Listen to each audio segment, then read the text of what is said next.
side as it is on our side?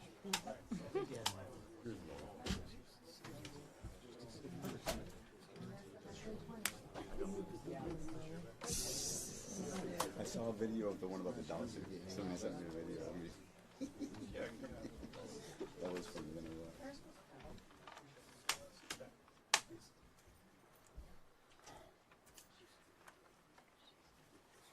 Your phone matches your hair. It's too quiet. Can you give a speech real fast? I was they mentioned it at the mic. Probably 30 seconds later than I wish they had. Is that yours? You saw the thing I sent you?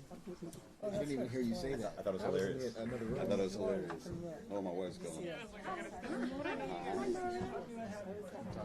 I just saw your text. Thank you, my love. All right. I'll see you in a couple of minutes. Okay, my favorite.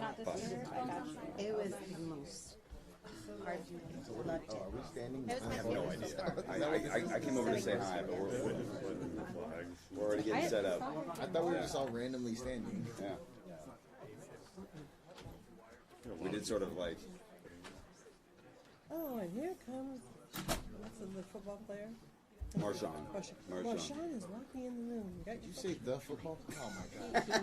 Oh my god. Hey, did you hear the funny thing? She got the right sport. Yeah. The football player? Marshawn Lynch? The football player. It was hysterical about him today. It was really good. That you got from He's the only human being to single-handedly cause an earthquake. That's 40 minutes. It's true. It's true. Beast mode. The crowd went so crazy, it registered on the Richter scale. Yeah. Yeah. You know, It was a crazy run. hey, you know Loyal? Yeah. He ran here to try to get a football on So he could Thanksgiving. sign? And he ran so he could sign. He was sobbing. Where did he get Target. I love that. I love that. That's really awesome. Good for him. So, Good for him. so the Raiders, with some Raiders guys coming. I heard that Darren? Derek Carr, Pangiba's Not nearly as excited. I mean, he's not a loser, but he's not Marshawn Lynch. He's not Marshawn. Wait, let me say this into the mic. Let me just be clear. With all due respect to Derek Carr. He could not come and I'd be okay. Yeah. Yeah. Oh, that's nice. Yeah, he could also come. I'd be happy. You're right. Hey, Susan. It's not nice. You're right. I'm sorry. Love you, Derek. The teacher seen it. I haven't seen you enough to mind my manners lately. Senator Rubio's channel. Oh my God. Well, she's much nicer than Blanca. She just would have smacked you. That's true. That's true. I don't know. We've known that for Like, you know better than that. we've known that for 6 years. I'm too mild-mannered. Which one's the nice sister? More respect. The one that's not here. He's in LA. Are you in a new den? You got a new den? In LA? Napa?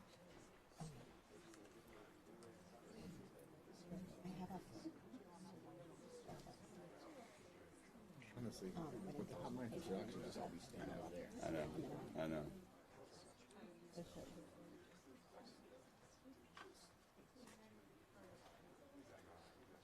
Do we have any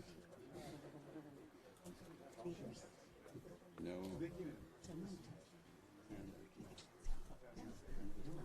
Yeah, they're all done.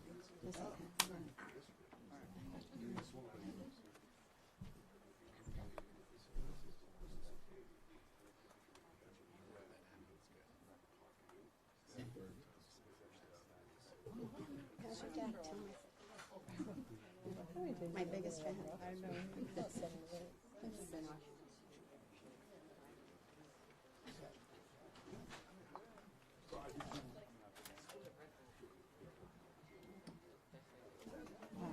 Josh Becker's here. We can start. Yes, Josh Becker's here.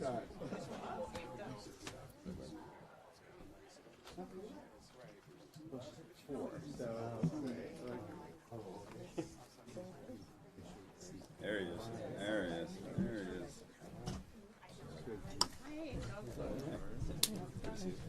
Thank you, sir.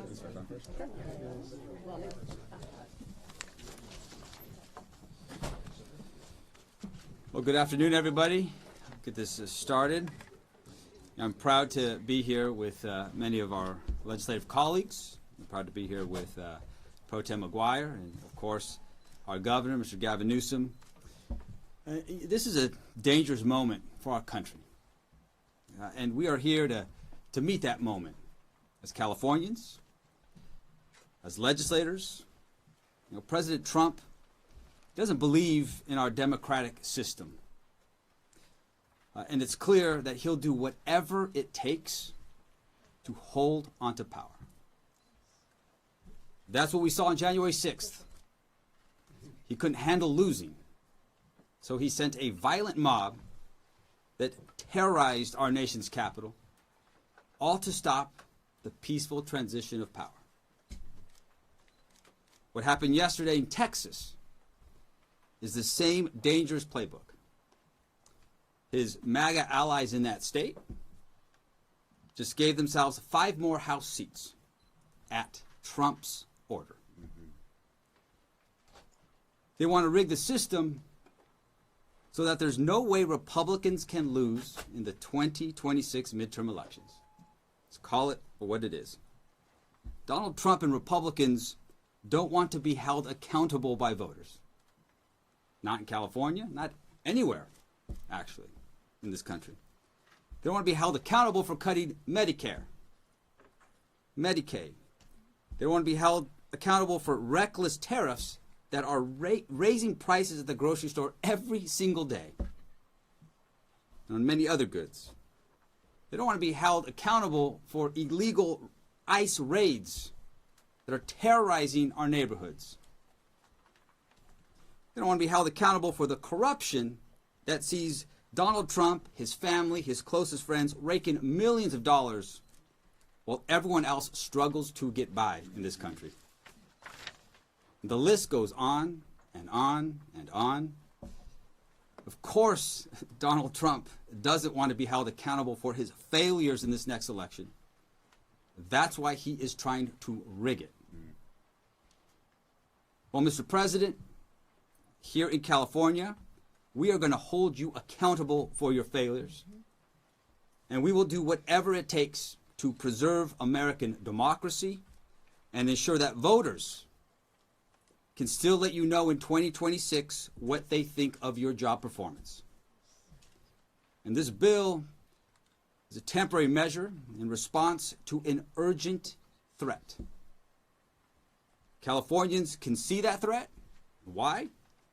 Because we are living through the consequences of Trump's policies every single day. And today, we are giving every Californian the opportunity to say no to Donald Trump's power grab and to stand up for our people, for our state, and for our democracy. And with that, I want to invite up here Senate Pro Tem Mike McGuire.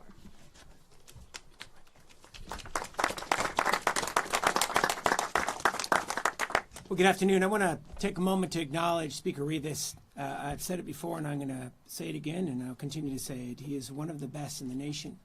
We are so grateful that he is helping lead California, and I'm grateful to call him a partner and a friend. And thank you so much, Mr. Speaker, for all your work. I want to acknowledge the governor who has had the backbone to be able to stand up against Donald Trump, one of the few. And accountability is coming, thanks to California. I also want to acknowledge the senators, the assembly members who have moved this historic legislation forward today.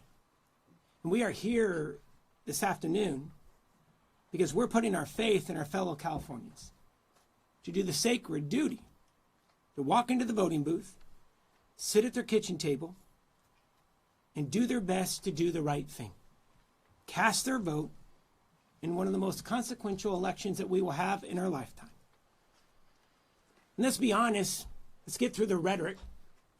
We all know we wouldn't be here in this situation if it weren't for the nefarious actions of Republican leaders in Texas and their boss, Donald Trump. Actions of Republicans in Texas that have now been compounded by inaction from Republicans in California. Let's be crystal clear. All of this entire circus could have been avoided, nullifying nearly a century of election protocols. We know that this is just the start. Redistricting is the first step in Donald Trump's playbook. He said the quiet part out loud earlier this week. They're coming after mail-in voting to disenfranchise tens of millions of Americans. Next stop, the census. Our Republican colleagues, all this week here in California, Republican leaders have gone on TV, had press conferences, did live events on their social media, expressing outrage about the action that California is taking. But what they forgot to mention is how we got here. We got here because of Greg Abbott, Republican leaders in Texas, and their boss, Donald Trump. They started all of this. And sometimes in life, you have to stand for the greater good, even though you may lose your job as an elected leader. Sometimes you have to tell your boss no. You have to do something constructive, do everything in your power to ensure free and fair elections. And that's what Democrats did today here in California. And certainly you have to do more than vote against redistricting reforms the way Republicans have year after year after year. Their votes are public. They have voted against the vast majority of independent redistricting reforms advanced in this legislature over this past decade. You know, it is offensive to be able to see these sham lawsuits that Republican leaders in California are advancing. We called it the Scaramucci of the lawsuits in the last 48 hours.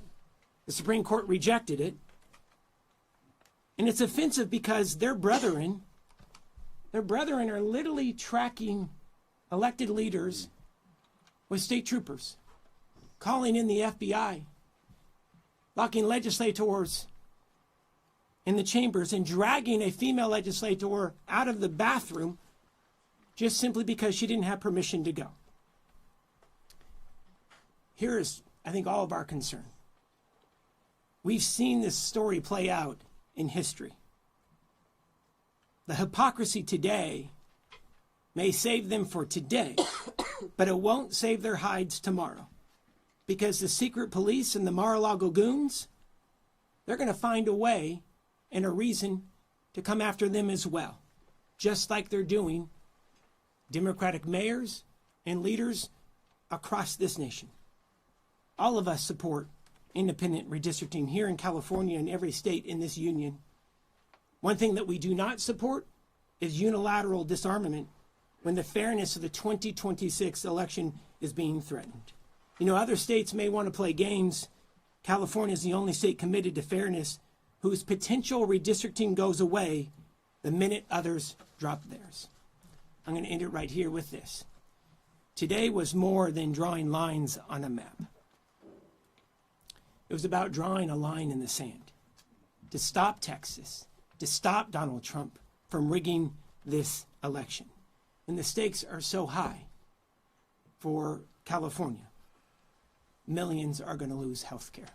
Our families will lose health care. Fire assistance will continue to be leveraged for millions across this state.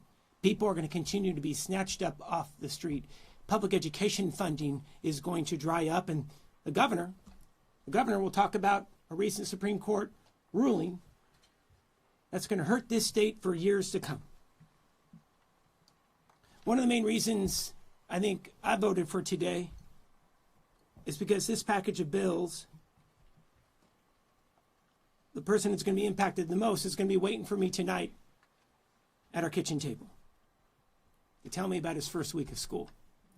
My son, 4.5, started TK this week. Today's vote, regardless of what Republicans may say, today's vote is not about politics. Today's vote is about protecting people. It's about protecting the state, protecting our progress and everything that we stand for. It's about protecting the future, ensuring fairness, and trusting the voters. And I want to take a moment to say thank you to Governor Gavin Newsom for his leadership, for his tenacity, for his backbone. Can we please give him a round of applause? Thank you. Thank you, Mr. Pro Tem. Thank you, Mr. Speaker. To all of the leaders that are assembled here today, thank you for an outstanding job. Thank you for your faith and devotion to this larger cause. democracy that I think should unite all of us, regardless of our political party and political stripes. Let me just briefly reinforce, because I'm eager to sign a bill that no other governor in U.S. history has ever signed, a bill that will put the maps in front of the voters. We will be the first state in U.S. history to, in the most democratic way, submit to the people of our state the ability to determine their own maps. That simply has not been done. But I want to first just briefly back up and pick up a little bit on what the Speaker and the Pro Tem said, and just remind everybody what they reminded you that need to be reminded, all of us again, of how we got here. We got here because the President of the United States is struggling. We got here because the President of the United States is one of the most unpopular presidents in U.S. history. We got here because he recognizes that he will lose the election. Congress will go back into the hands of the Democratic Party next November. We got here because of his failed policies. Those are being exposed hour by hour, reinforced today by Walmart announcing they'll be raising prices because of the tax increases, because of the tariffs. Reminded every day by a slowing economy, growing mistrust, distrust all across this nation. Across the board, he is failing. He recognized that, and that's why he made a phone call to Greg Abbott, asking for 5 seats. Can't win by playing by traditional sets of rules. He plays by no rules. I remind you all the time, it's not the rule of law, it's the rule of dawn. And we're standing up to that. We're responding to that. They fired the first shot, Texas. We wouldn't be here had Texas not done what they just did. Donald Trump didn't do what he just did. He went so far as to follow up and say that he didn't just want those 5 seats. He said he's, quote unquote, entitled to those 5 seats. Just pause and reflect on that. Everything should have just stopped there. The President of the United States claiming he's entitled to 5 seats. That should put chills up your spine. Every Republican, not just Democrat and Independent, every American. Those enduring values that we celebrate, just celebrated 249 years, the best of the Roman Republic, Greek democracy, the rule of law, co-equal branches of government, popular sovereignty. What we'll celebrate, will we? Next year, the 250th anniversary. Masked men at the site of the Japanese that were interned and bussed in Little Tokyo last week in Los Angeles were sent right there in front of the Democracy Center as we kicked off this effort. That's a preview of things to come all across the United States of America. Mark my word, just as we let folks know what was going to happen in other cities, what is happening in Washington, D.C., we said 2 months ago, Los Angeles is a preview of things to come with the federalization of the National Guard, with the militarization of the streets of America. And I'll remind you, Donald Trump never sent the military, active duty military, in his first term or now even his second term, anywhere overseas. He sent them to a United States city. They remain federalized National Guard, interestingly, through Election Day. $175 billion in the bill that was just signed to reinforce the ranks of ICE, Homeland Security, for what is increasingly becoming self-evident to anyone with eyes wide open and any level of objectivity, a private army for Donald Trump, owing an oath only to him, not the Constitution of the United States. You just heard from the Speaker that vote-in-mail ballots are being threatened by the President of the United States. 80% of Californians, no coincidence, 80% submitted their ballots in the last election, 86% in 2022, 88% in 2020. He's trying to rig the election. He's trying to set up the conditions where he can claim that the elections were not won fair and square. Open your eyes to what is going on in the United States of America in 2025. That's what this is about. We're responding to what occurred in Texas. We're neutralizing what occurred, and we're giving the American people a fair chance. Because when all things are equal, and we're all playing by the same set of rules, there's no question that the Republican Party will be the minority party in the House of Representatives next year. We'll be transitioning, and I'll close, from this process that has unfolded over the course of the last few weeks to the campaign.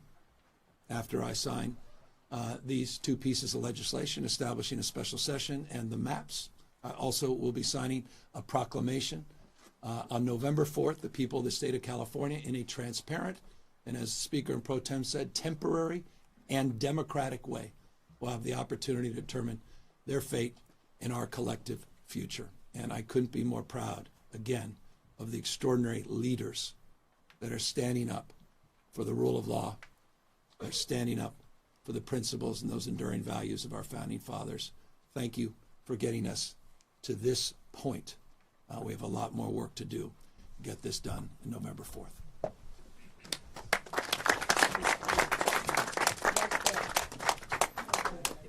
Down in front. Phones down. Phones down. Phones down. Cameras down.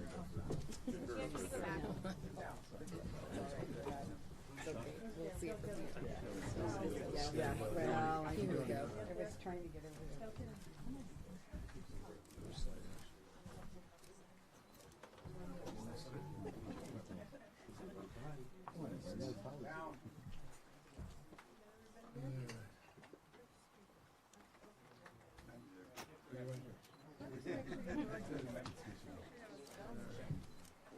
Can we do a quick photo?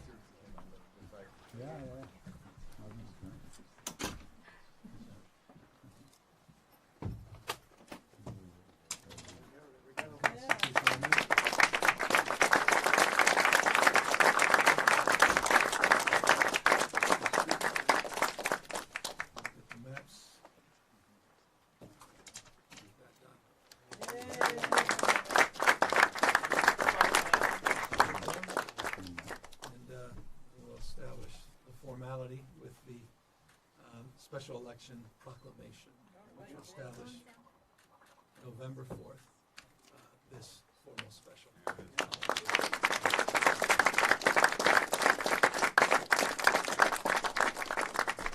And we'll be transitioning just nearby, and we'll have a chance to take all your questions, and we'll look forward to seeing you very, very shortly. Thank you all.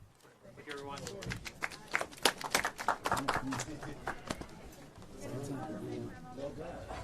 All right. See you? Yeah. Thank you.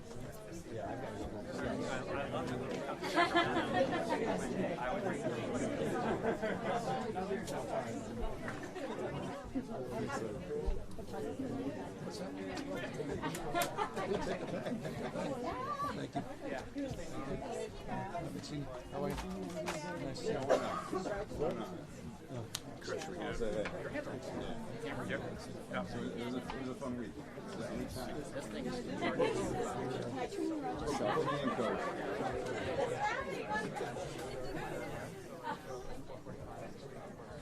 All right. And one down, next one to go. Now the row work begins. Yeah, thank you. That's it. Let us know. We'll be ready. We're ready. Oh, good.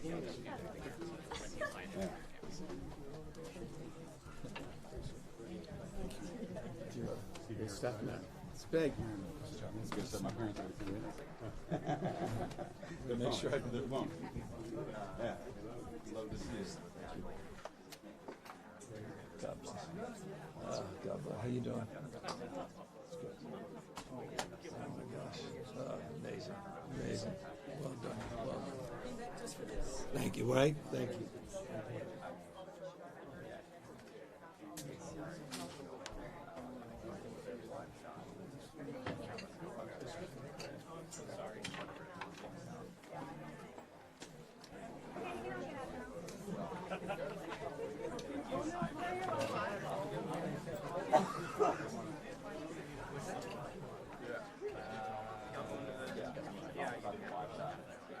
It's on the outside. Single. I don't know when it's. Sorry.